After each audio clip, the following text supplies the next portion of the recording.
Y Cuso engendró a Nimrod, quien llegó a ser el primer poderoso en la tierra. Este fue vigoroso cazador delante de Jehová, por lo cual se dice, así como Nimrod, vigoroso cazador delante de Jehová. Y fue el comienzo de su reino Babel, Erech, Akkad y Calne en la tierra de Sinar. De esta tierra salió para Asiria y edificó Nínive, Rehoboth y Cala, y Resén entre Nínive y Cala, la cual es ciudad grande. Bueno, aquí vemos el principio, digamos, del asunto. Vamos a orar para poner la escuela dominical en manos de Dios. Padre, le damos gracias por su palabra y por el día de hoy, Señor, que nos permite venir a la escuela dominical y aprender, Señor, y tener edificación. Lo rogamos en el nombre de Jesucristo, Señor, que el Espíritu Santo ministre nuestras mentes y corazones. En el nombre de Jesús, amén. Ahora vamos a ir a Daniel. Memorice por lo menos 2 ciudades de las que acabamos de leer. Quiero que tengan en la mente de Génesis 10, 8 al 12, Babel, Akkad y Nínive. Babel, Akkad y Nínive, ¿verdad? Recuerden esas ciudades que las fundó Nabucodonosor, Nimrod, poderoso cazador ante Jehová. Bien, ahora Daniel, capítulo 4, que es el tema de hoy, del versículo 1 al 18. Vamos a leer primero los primeros 4 versículos. Dice: Nabucodonosor, rey, a todos los pueblos, naciones y lenguas que moran en toda la tierra, paz os sea multiplicada. Conviene que yo declare las señales y milagros que el Dios Altísimo ha hecho conmigo. Cuán grandes son sus señales y cuán potentes sus maravillas. Su reino sempiterno y su señorío de generación en generación. Vamos a quedar aquí.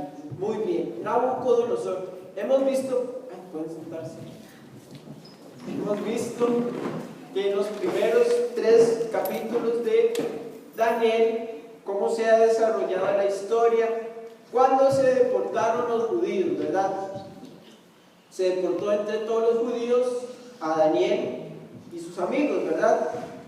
Y ellos tuvieron aceptación en el reino porque ellos aceptaron la disciplina de parte de Jehová. ¿Cuál era esta disciplina de parte de Jehová?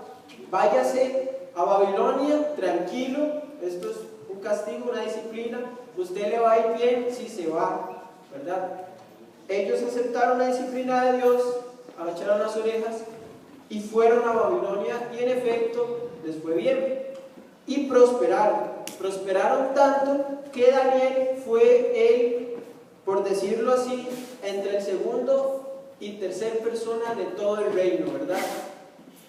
Él era, por decirlo de alguna forma, el rector o el ministro de educación, tal vez trayéndolo a valor presente, de Babilonia. Él estaba encargado de la Universidad de Babilonia. Él era el jefe de los magos y era, como les digo, el segundo, entre la segunda y tercera persona más importante del reino. Los amigos de Daniel se encargaron de los negocios de la provincia de Babilonia. O sea, ellos eran los encargados de la economía y Daniel era encargado de la política y de la educación de Babilonia. Como usted puede ver, Daniel llegó a ser como les digo, la segunda o tercera persona más importante de todo Babilonia y una de las personas más importantes de toda la historia de la humanidad, porque estas primeras personas desarrollaron el imperio. Bien, capítulo 2, Nabucodonosor tiene un sueño y Daniel se lo interpreta, por eso llega a ser famoso. Capítulo 3, los amigos de Daniel, por la adoración a Dios y por su devoción a Dios, ellos son lanzados a un horno de fuego, no fueron quemados. El rey se entera de esto y dice aquí algo interesante: que el Dios de ellos es muy poderoso y los salva, los ama. Nabucodonosor, por decirlo de alguna forma, reconoce a Jehová como un Dios muy poderoso y santo. Sin embargo, un Dios más. Y quiero contarles un poco sobre este asunto de que Nabucodonosor ve a Dios como un Dios poderoso, bueno y santo, pero un Dios más. Porque podemos leer en el versículo 1, 2 y 3 del capítulo capítulo 4 que Nabucodonosor era cristiano. A simple y sencilla vista, bueno, aquí está Nabucodonosor reconociendo que Dios es altísimo, que ha hecho maravillas en su reino, que el reino de Dios es el supremo sobre toda la tierra. Pero es que aquí hay algo interesante. Resulta ser que, como leímos en Génesis, ¿verdad? Nimrod, poderoso cazador delante de Jehová, fue el primer hombre poderoso en la tierra, dice la palabra de Dios, ¿verdad? Cuando Noé sale del arca con todos sus hijos empiezan a tener hijos, y el nieto de Noé, sí, nieto, ¿verdad? Hijo de Cus, no, tataranieto de Noé encontró volvamos a Génesis. Acá, Jafet y Sem. Jafet engendró sí, es Noé, Cam, Cus, Nimrod, nieto, cuarta generación. Y resulta ser que Nimrod fue el primer poderoso y dicen que hizo ciudades. Ahora bien, recordemos que estas personas no eran personas como usted y como yo, así de débiles. Eran personas que vivían todavía después del diluvio más de 500 años. Eran personas fuertísimas. Podemos leer que Noé vivió 950 años, más o menos vivió 450 años después del diluvio. Podemos leer que igual Cus vivió como 500 y así, o sea, eran personas que todavía eran muy saludables. Nimrod no se lo imagine como un hombre muy fuerte, y no, él era algo más que un hombre fuerte, él era un poderoso cazador, no era cualquier persona. Era una persona fuerte, pero no se lo imagine como tal vez como Arnold Schwarzenegger en sus tiempos buenos de joven, sino que él era grande y también él tenía por decirlo así, una determinación. Él quería conquistar o tener un imperio y empieza a hacer ciudades. Bien, era la cuarta generación. Hasta este momento todos debían saber quién era Jehová. Todos conocían al abuelo Noé. Aún Abraham pudo conocer al abuelo Noé. También ¿verdad? Entonces ellos conocían qué fue lo que pasó con el diluvio por tradición. Noé le contó a Sem, Can y Jafet. Sem, Can y Jafet le contaron a sus hijos y sus hijos a sus hijos. Y si no, se podían ir a preguntarle al abuelo Noé. Todos ellos sabían quién era el famoso Jehová. Por lo menos lo habían escuchado hablar. Entonces, hasta este momento de Nimrod, todos sabían que había un Dios, ¿verdad? Un Dios. Resulta ser que ellos, se dice que Noé, digámoslo así, no está bien dicho, aterrizó, pero zarpó, ¿no? Bueno, llegó más o menos, el arca llegó más o menos a Turquía, que está al norte de este lugar. Está al norte de este lugar, que es en la tierra de Sinai. Ellos ¿Por qué hizo eso? No sé, bueno, resulta ser que de Turquía ellos bajaron a la tierra de Sinai y ahí Nimrod empezó a hacer ciudades, Babel, que se nos iba a enseñar, y Nínive. De ahí, bueno, pasó el tiempo, seguro Nimrod se murió y toda la cuestión, y luego salió un hombre llamado Sargón. Sargón empezó a conquistar, porque todos los pueblitos que fundó Nimrod, bueno, fueron desarrollando su cultura. Usted puede leer en Génesis 11 que todos estos pueblos que fundó Nimrod, ellos dijeron, hagamos una torre en Babel que alcance el cielo, y verdad, toda la historia que usted puede leer en Génesis 11. Dios confundió ahí la lengua y todos se fueron a sus pueblitos según su lenguaje, ¿verdad? Después, al tiempo, un hombre llamado Sargón, que vivió aproximadamente entre los años 2270 y 2215 antes de Cristo, él volvió a hacer el sueño de Nabucodonosor. En todos estos pueblos, el sueño de Nimrod, todos estos pueblitos que fundó Nimrod, él los empezó a conquistar y los volvió a empezar a hacer uno. Y este es el imperio Akkad, el intento de imperio acadio. Usted puede leer en Génesis 10:10 que Nimrod fundó una ciudad que se llama Akkad. Estos son los acadios.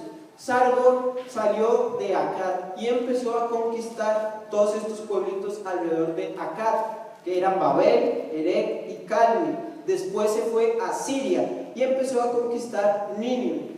Y como hemos visto en lecciones anteriores, Babel o Babilonia ha tenido encuentros con Nínive, siempre se han estado conquistando hasta que llegó el papá de Nabucodonosor I, se llama Nabopolassar, y conquistó todo esto, ¿verdad? Bueno, ven, el arca de Noé más o menos terminó por aquí arriba. Entonces Nimrod bajó más o menos por esta zona, que esta es la tierra de Sinai. Toda esta zona es la tierra de Sinai, y más o menos por aquí estaba el Edén. Este río es el río Éufrates. Este río que viene por acá es el río Tigris. Hacen falta otros dos ríos para localizar el Edén, pero más o menos por aquí estaba el Edén. Y por aquí, perdón, ¿y la tierra prometida se puede ver? la tierra prometida va desde aquí, Desde el Éufrates hasta viene como desde aquí, pasa por acá, luego viene hasta acá y luego una línea recta aquí. Es todo esto. Es básicamente esto. O sea, entonces está... Toda esa es la tierra prometida. Nimrod se estableció aquí, en la tierra de Sinai. ¿Por qué aquí? Bueno, en primer lugar porque los demonios estaban aquí. En segundo lugar porque era la mejor tierra para habitar. Estaba el río Éufrates y el río Tigris. Estos ríos irrigaban toda esta tierra y era muy bueno vivir ahí. Bien. El papá de Nabucodonosor, Nabopolassar, igual, ¿verdad? Sargón tuvo el mismo sueño de Nimrod, empezó a conquistar todos los pueblitos que estaban por acá, hasta que llegó Nabopolassar y conquistó todos los pueblitos que estaban por acá, pasó por todo esto hasta Siria, y de aquí empezó igual a conquistar todo esto hasta Egipto, y al final terminó conquistando todo. Nabopolassar, luego Nabucodonosor primero empezó a reinar lo que el papá conquistó. Y aquí notemos algo, todo sale de un punto, ¿verdad? Todo salió, bueno, de Noé. Y del deseo del corazón del hombre, ministrado por los demonios, de hacer un imperio. Todos ellos sabían del Dios de Noé, todos ellos conocían a Jehová. Todos estos pueblos conocían a Jehová y lo llamaban el Dios El. Todos estos pueblos los conocían y lo llamaban el Dios El.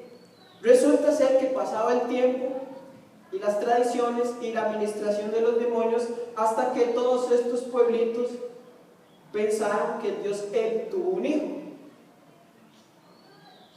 En Babel, el Dios El tuvo un hijo con ella y se llamaba Marduk. En Asiria tenía otro nombre, en Nínive tenía otro nombre, pero el Dios El tuvo un hijo. Bueno, por aquí el Dios del hijo de él se llamaba Baal. ¿Ven? Entonces el Dios Él fue, por decirlo de alguna forma, reemplazado, desplazado por el hijo, que es un demonio, que es una historia inventada por hombres ministrados por demonios. Ahora veamos una fotico de Marduk para que ustedes vean la cuestión.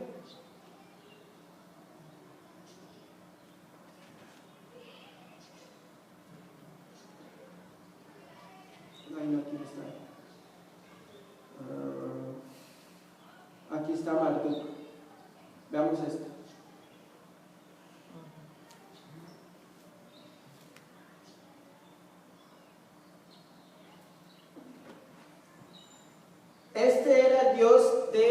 la ciudad de Babel, que es donde venía Nabopolassar y Nabucodonosor. Como puede observar, es un hombre montado en un dragón sobre las aguas. ¿Qué significa esto? ¿Esto tiene alguna representación importante para nosotros? Claro que sí. Es un hijo, es el hijo del Dios principal, referenciado, o por decirlo así, imitando a Jesucristo, sobre un dragón. Sabemos que el dragón representa a Satanás, la serpiente antigua, sobre el mar. ¿Qué es el mar? Naciones. Las naciones. Entonces vemos al anticristo con Satanás conquistando las Naciones.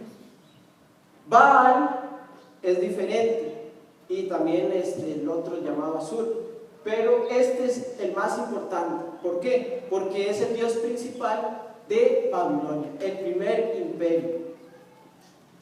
Nabucodonosor tenía otros miles de dioses, pero este era el más importante. Y todo salió de, como les digo, el Dios que todos estos pueblos conocían, el Dios él, y que solo los judíos siguieron con esa tradición, por decirlo así. Abraham tenía pues, probablemente muchos ídolos, pero él sabía quién era el Dios él, porque abuelito Noé me contó de eso, y él siguió en eso firme. Los demás pueblos reemplazaron al Dios principal por el hijo del Dios, que es un demonio. Por eso Dios se molesta tanto con la idolatría de Israel, porque resulta ser que básicamente el problema de la idolatría es que los judíos casaron a Jehová con un demonio que se llama Asera o Astartet, ¿verdad?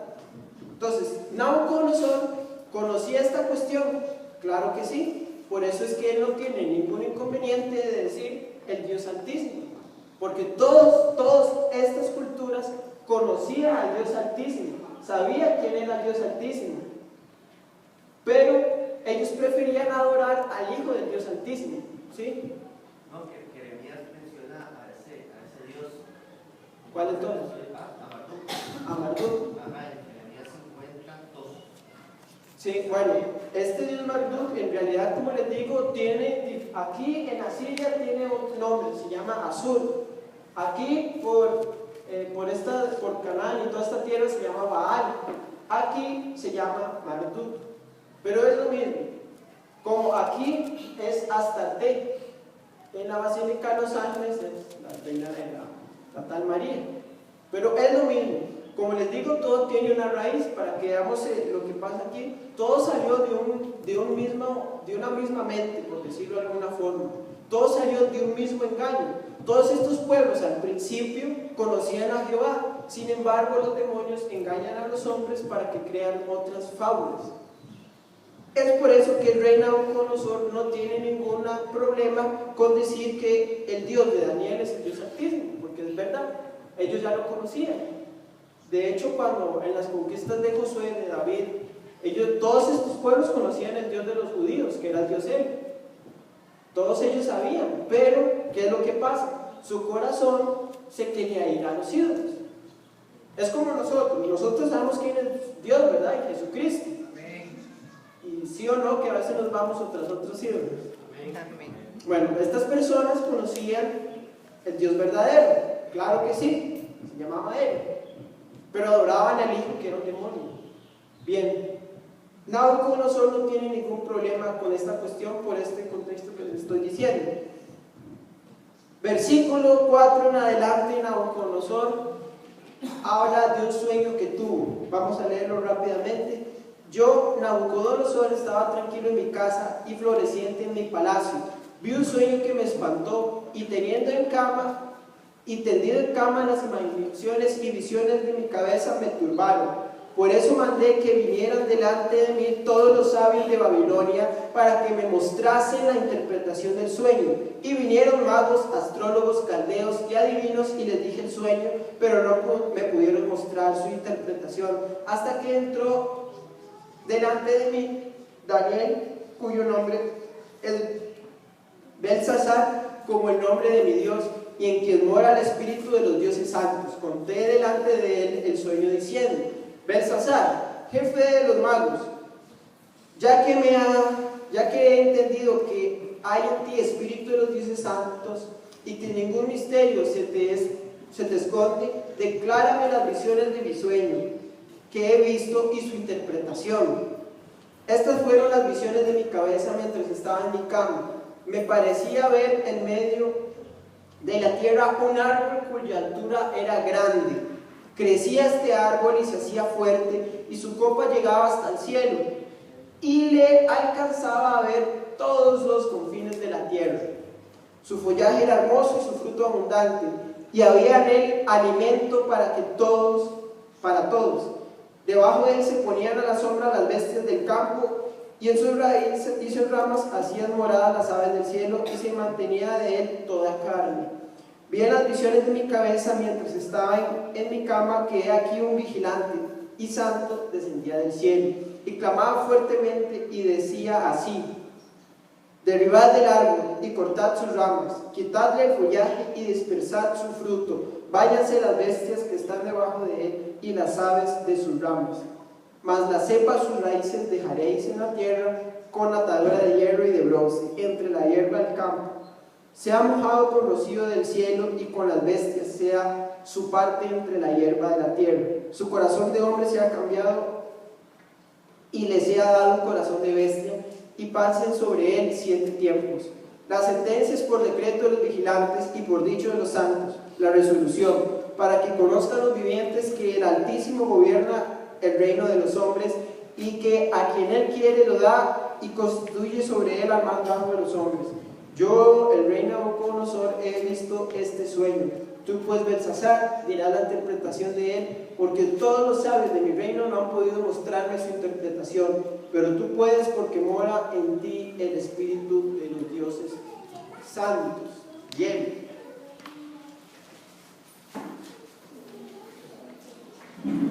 ¿Qué es lo que vemos aquí? En primer lugar, esta cuestión que les acaba de decir, un poco extensa de la introducción, que Nabucodonosor no tiene ningún problema en reconocer que Dios, el Dios de Daniel, es un Dios muy poderoso, porque él ya conocía de él, o por lo menos la historia conocía de él. Y este hombre, Nabucodonosor, tuvo un sueño. El sueño es de un árbol grande, pero quiero que ponga atención a cómo describe el árbol Nabucodonosor. Un árbol grande que llega hasta el cielo y que todo el mundo lo puede ver. Este es el mismo deseo que tenía Nimrod, Sargón y Satanás: llegar hasta el cielo, hacer algo tan grande que pueda llegar hasta el cielo y que todos lo puedan ver. Este deseo en el corazón de estos hombres estuvo en el corazón de Satanás, de tener un imperio. Este sueño, como el primero que tuvo de la estatua, nadie se lo pudo interpretar. Tuvo que interpretárselo Daniel, porque Daniel era una persona que confiaba en Dios, ¿verdad? Esto ya lo hemos estudiado bastante. ¿Por qué Daniel pudo interpretar los sueños de Nabucodonosor? No es que Daniel era más capaz que todos, bueno, sí lo era, pero no es que Daniel hubiera algo diferente que lo hiciera superior, sino era que más bien Daniel dispuso su corazón para ser usado por Dios. Es como cuando tenemos un conductor malo y un conductor bueno, y un carro igual. El conductor bueno va a usar el carro bien, el conductor malo va a usar el carro malo, pero es el mismo carro. ¿Qué les quiero decir con esto? No es que Daniel fuera diferente, muy diferente a todos nosotros. Él simple y sencillamente dispuso su corazón para ser usado por Dios. Bien, tenemos que tener eso en cuenta. Nosotros podemos disponer nuestro corazón para ser usados por Dios, o disponer nuestro corazón para ser usado por nosotros mismos, o peor aún, para ser usado por demonios. ¿Capta la idea? Podemos servir al Dios Altísimo, o podemos servirnos a nosotros mismos. Daniel decidió servir a Dios Altísimo. Es por eso que Daniel tiene capacidades que nosotros vemos asombrosas. Un hombre que pudo administrar un imperio y también administrar una nación, digamos, administrar el imperio administrativamente, y también ministrar a sus hermanos judíos espiritualmente. Daniel era tan capaz que podía hacer eso. ¿Por qué? Porque determinó en su corazón ser usado por el Dios Altísimo. Nosotros podríamos determinar eso. Imagínense que usted entonces es el carro y tiene a escoger un conductor bueno y un conductor malo. Bueno, Daniel escogió el conductor bueno, que en este caso metafóricamente es el Dios Altísimo. Entonces Nabucodonosor le dice, bueno, nadie puede interpretar mi sueño otra vez, necesito que alguien lo interprete. Hubo un varón hubo un varón en el pasado, Daniel, este sí puede interpretar mi sueño. Entonces lo llama, le cuenta el sueño y se lo interpreta, pero no me toca esa parte a mí. Toda la interpretación y todos los significados lo vamos a ver en el culto. Versículo 17.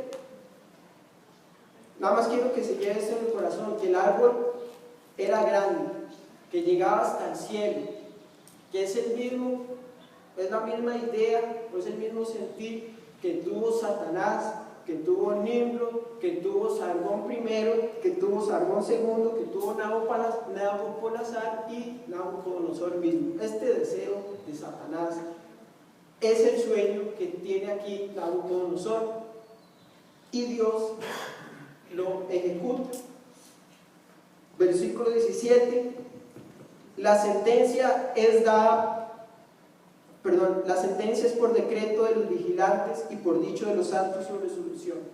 Otra cosa importante que vemos en el libro de Daniel, que para mí es el segundo libro en el que más se ve la acción, no, tal vez tercero o cuarto, en el libro que se ve más acción de los ángeles, seres espirituales al servicio de Dios, los santos, y seres espirituales al servicio de Satanás, los caídos. Aquí vemos la sentencia que es dada por decreto de los vigilantes. ¿Quiénes son los vigilantes? Los vigilantes son ángeles con una misión especial. ¿Qué es esta misión que tienen los vigilantes? Los vigilantes andan alrededor de la tierra viendo, por eso son vigilantes, y ejecutan, como dice aquí, sentencia. Ellos tienen el poder dado por Dios, importante esto, ellos tienen el poder que es dado por Dios, ellos no hacen lo que les da la gana, como les da la gana, sino es que Dios les dio esa misión para ir haciendo esto. Ellos andan viendo y dicen, no, esto es pecado, va a juicio, punto. Ellos son ángeles que andan alrededor del mundo haciendo eso, vigilando a la humanidad, interviniendo cuando es preciso, porque si no, simple y sencillamente este mundo sería Más caótico. el triple de peor y loco de lo que es ahora. Dios tiene control del mundo. ¿Cómo sabemos esto? Bueno, sabemos que Dios es todopoderoso, pero Él tiene tanto control que tiene ángeles encargados de controlar también la tierra.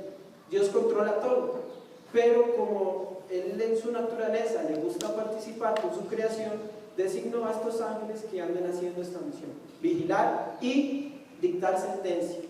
Ellos tienen ese poder por Dios. En este libro de Daniel vemos la acción de los ángeles mucho, tanto de los ángeles santos de Dios como los ángeles caídos, ¿verdad? Como capítulos más adelante vemos que el príncipe de Persia se tiene que agarrar con Gabriel y Miguel, porque, qué sé yo, ¿verdad? Bueno, bien, en fin, vemos aquí el sueño de Nabucodonosor, que es un árbol gigante grande que llega hasta el cielo, como quería Nimrod con la torre de Babel, que llegara hasta el cielo, como quería Satanás, es llegar hasta el cielo y sentarse en el trono y ser semejante al Altísimo, y que este árbol es un imperio. ¿Por qué? Porque todo aquí dice que toda carne se alimenta de él, es decir, el imperio cubre todo, maneja todo y da sustento a todos. Aquí no hay Dios, sino el imperio. Aquí lo que cuenta es el imperio, el árbol, Dios no. Bueno, entonces, para ir repasando, vemos que lo que pensaba Nabucodonosor de Dios, que era un pensamiento colectivo de esa zona, porque todos sabían quién era el Dios él, el papá de Marduk, pero lo despreciaban, prefirieron irse tras los ídolos. Nabucodonosor Sin embargo, ya va entendiendo más quién es este Dios a causa del testimonio de Daniel, ¿verdad? Como en el capítulo 2, por el sueño que le declara Daniel de la estatua, ya Nabucodonosor va entendiendo que este Dios sí es verdadero. Capítulo 3, cuando son echados al fuego los amigos de Daniel, entonces Nabucodonosor dice, no, este Dios es demasiado poderoso, los salvó del fuego, los quiere, los ama, ¿verdad? Y va entendiendo también el carácter de Dios, hasta que llegamos a este capítulo en donde Dios ya dicta sentencia sobre Nabucodonosor. Sabemos que Dios es paciente y que da un tiempo para que nosotros nos arrepintamos. A Nabucodonosor le dio años en donde él pudo observar a Daniel, preguntarle, le hizo milagros, para que Nabucodonosor entendiera que Dios está sobre todo, no él. Hasta que llega este momento en donde Dios, por decirlo así, se le agota la paciencia y dice, bueno, Nabucodonosor, hasta aquí. Le voy a enseñar lo que le va a pasar si usted no se humilla y si usted no se sujeta. ¿Cuál era la sentencia en este caso? Que Nabucodonosor iba a terminar como una vaca, ¿verdad? Comiendo pasto, y de verdad es una enfermedad. El pastor me decía que existe en Medio Oriente donde las personas se vuelven animales. Bueno, Dios le mandó este juicio a Nabucodonosor si no se arrepentía. Como vamos a ver en el culto, Nabucodonosor no se arrepintió, fue hecho animal por 7 años hasta que se humilló y reconoció que Dios es el Dios único, que los demás dioses son demonios y son ídolos, ¿verdad? Bien, entonces, si no queda ninguna duda de la escuela dominical, ¿sí? Douglas, ¿podrías explicar ahí en el mapa el trayecto que hizo Daniel de Jerusalén a la tierra de Sinar? Porque sabemos que son 800 kilómetros, pero para más o menos que todos veamos cuál fue el camino que le llevaron. Bien, vamos a ver, esta no la tengo que poner, ¿verdad? Por favor.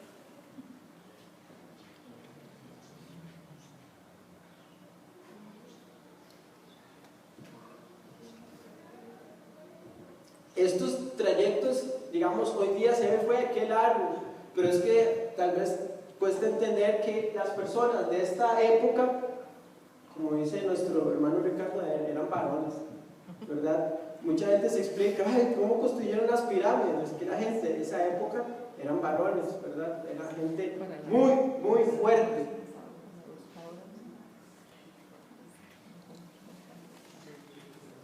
Ay, bien. Bien.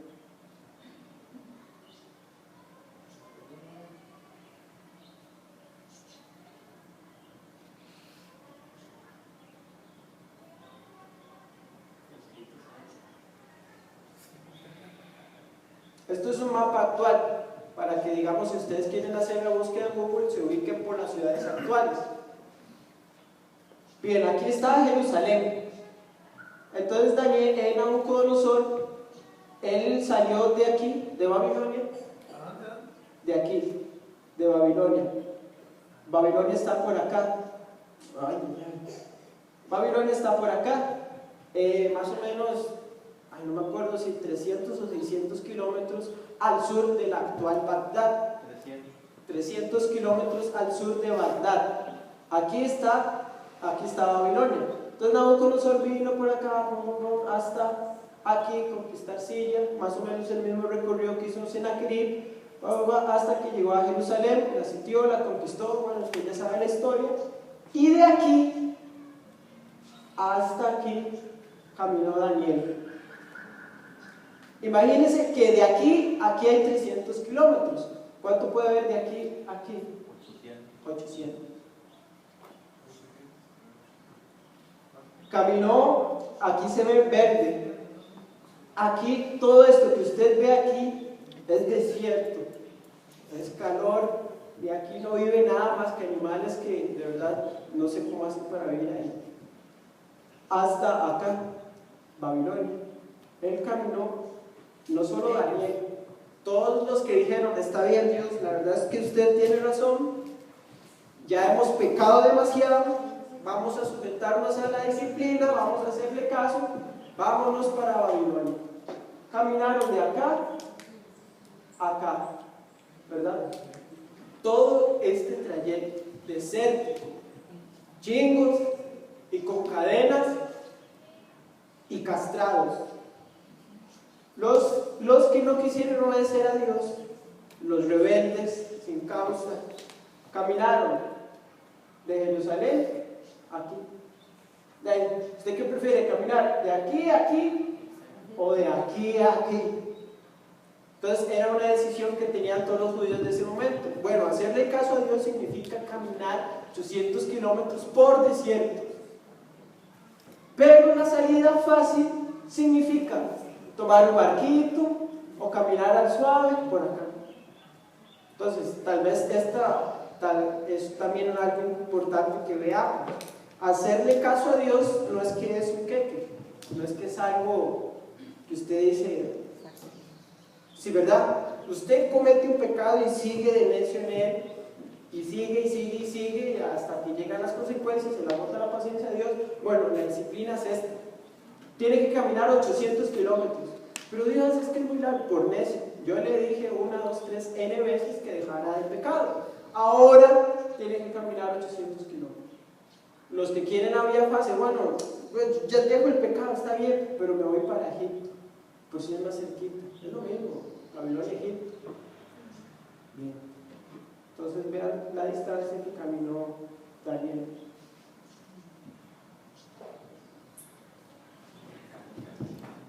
Douglas, pero entre el camino fácil y el camino difícil, la bendición estaba en el camino difícil. La bendición, exactamente, esa es la idea comparativa. Camino fácil, maldición. Camino difícil, que es el que Dios da, bendición.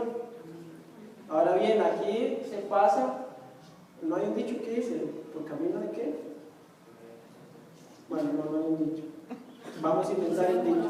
El camino fácil, el camino difícil es por camino desértico. No, hay uno que sí es el camino. El camino difícil es por camino desértico. Ay, parece esto, ¿verdad? Esto.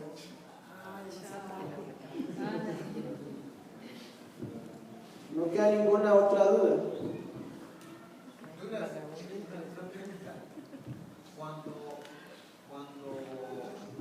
deportaron a los judíos, ¿también los castraron o nada más? Es que a los de la realeza, la práctica era castrarlos para que ya no hubiera realeza, ya no hubiera descendencia real. Aparte de eso, la práctica de castración era a los más inteligentes, para que ellos se concentraran en el estudio y no anduvieran pensando en la doña ni en todo eso. Entonces, la práctica era castrar a los de la realeza para que la realeza no tuviera descendencia, es decir, para que ya no existiera el reino tal. Además, a las personas muy inteligentes, a las más preparadas, a los jóvenes que tenían capacidad administrativa, se les castraba para que, como a un buey se le castra para el trabajo, igual a una persona educada se le castraba para el trabajo. Aparte que también estaba en el digamos, Adquieron dentro de obligación. la casa del rey. Sí, Y por había eso. propensión a que se metieran con las señoras del rey. Por eso, o sea, se les castraba para que la realeza ya no tuviera descendencia y el país quedara sin realeza, y si no hay cabeza no hay cuerpo, ¿verdad? Y para que los que con capacidad mental se dedicaran a trabajar, ¿verdad? ¿Captan la idea? Además hay un problema, que las mujeres del emperador pueden quedar embarazadas de otro. Entonces, para que el emperador asegurase eso, solo los eunucos pueden andar ahí. Ah, sí, también esa es la tercera razón. Solo los eunucos pueden estar, digamos, en el palacio, para que no, en la corte, para que no se jalaran todo, ¿verdad? Bien, ¿ninguna otra duda? Bueno, vamos a orar. Padre, le damos gracias por su palabra, por toda la información que nos ha dado. En el nombre de Jesús le rogamos que bendiga este mensaje en el corazón de los oyentes y que bendiga ahora la exposición de la interpretación del sueño de Nabucodonosor. En el nombre de Jesús le pedimos, Señor, que nos ayude y ponemos todo en sus manos. Amén.